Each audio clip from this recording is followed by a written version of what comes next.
Hi guys, welcome to Code Artisan Lab.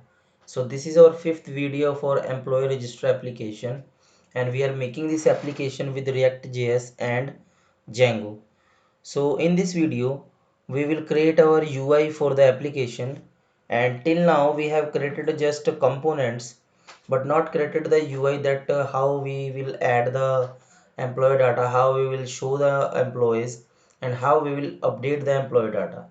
So in this video we will create all these we will create the UI for all these three components.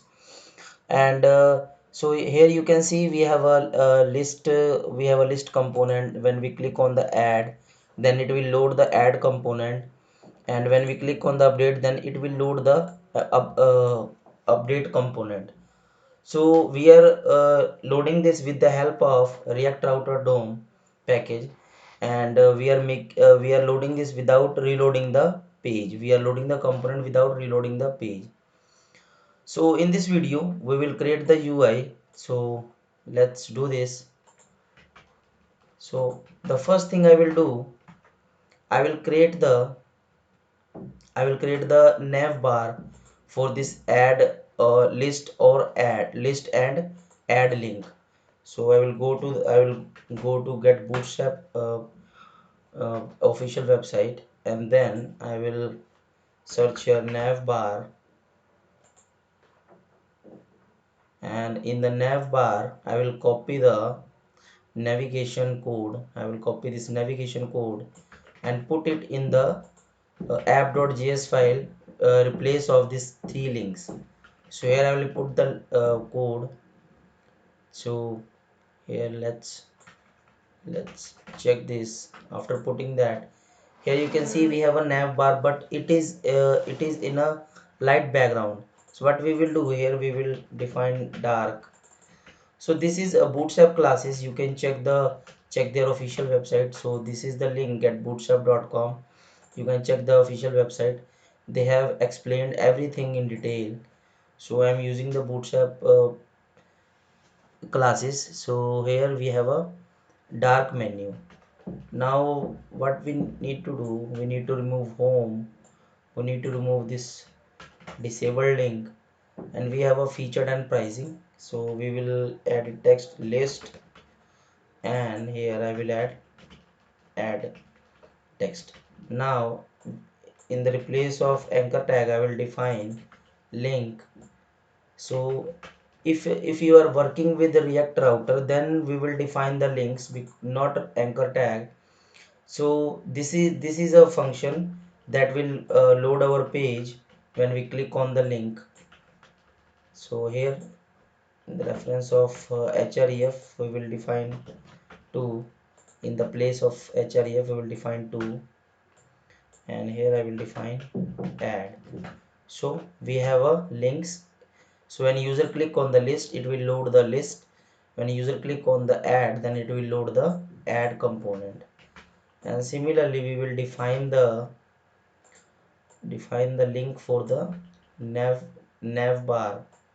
So here I will define link, and here I will also define the link tag. So we have a now when user click on the, and it will be a 2 also 2. Okay, so now user click on the nav bar, then it will default load the list employee, because we have set up in the switch key that if a user click on this path, then it will load the list component. When user click on the add, then it will load the add component. Now we will create the UI for list and add component. So let's go to the list file first, and here what I will do, I will create the table.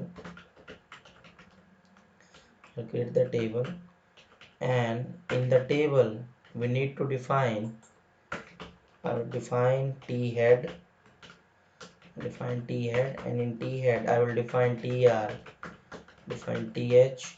So it will be a full name. So we will define the 4 fields for employee: full name, email, contact, and address. So you can extend this as many fields. as you want. So here I will define address, and now I will add some static data. So here I will tbody and tbody, and here I will define John, and it will be john@gmail.com, and on contact this will be a contact number, and address this will be address. So we have a table, but not in the bootstrap style, we have not styled it yet. So I will define the class. So it will be a class name, not class, we have discussed in our previous video. So it will be a class name because the JSX syntax. So here I will define table bordered. So now it is showing the as a bootstrap styling. So, and here I will define TD because our data will be in TD. So now we have, and I will margin this component from the nav bar. So I will define a margin bottom 3. Okay, so it is so you can see here we have a margin from top. Now we will define the add component. So I will create here a form in table format. So I will copy this table, and paste it, and here I will remove this internal content, and here I will define th and define full name, and in the td I will define input type text. Please remember, if you are writing singular tag or pair tag, you need to define the closing syntax. So if you not define this, then it will generate the error. Okay, so class name will be, so this is a default form control form. So this is bootstrap classes for input text. So now when we click on the add, then it will show the form, and here I will define. So I'm just creating the UI, it is not functional. We will in the next video we will define the functionality. We will fetch the data from the API. We will work on the Django REST API and all the things in our upcoming videos, you can say. And here I will define the address.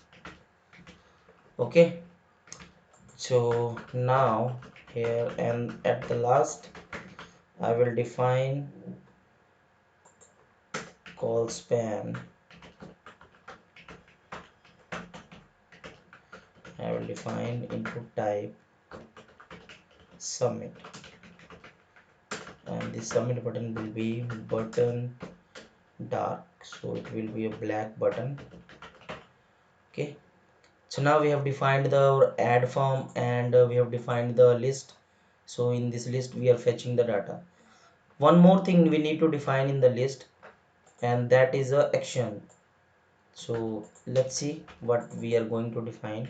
So td, and in this link to, and we will go to update. What we want to update, we want to update the employee id 1. It means we want to update the employee which has id 1, and here I will define update and define the class name equal to button info. Okay, so now we have update button. So when user click on this link, then it will show the update form. The form will be pre-filled the existing data, and if you want to change the data, then we will submit the form. Okay, so that we are defining these actions. And for the delete, we don't need to go any component. We just simply, when user click on the button, then we can delete the data. So we don't need to define the link. And here I will define button danger. Okay, and these are just attached to each other. Now we will define some margin, right? Okay, 2. Okay, now we have defined, now we have created the UI for list and we have created the UI for add. So when user click on this update, then it will load the update employee. So what we will do, we will copy the table from the add form and paste it here, because in the update component we will load the data in the form, but our form will be same and data will be data pre-filled in the form, data will pre-filled. So when user click on this update, then that particular user data will uh, uh, pre-filled here in the form, and when user submit the form, then it will updated the user data. So we have created our UI for list and we have created our UI for add and update also. So in the next video we will create Django project, we will create Django app, create the REST API for the employee, and then we will fetch the data from the REST API with the help of React.js. So we will see how, we will learn how to do that in our upcoming videos. So I hope you enjoy this video, and I hope you like this video. So please, thank you for watching this video, and like this video and subscribe this channel. Thank you so much. Thank you very much.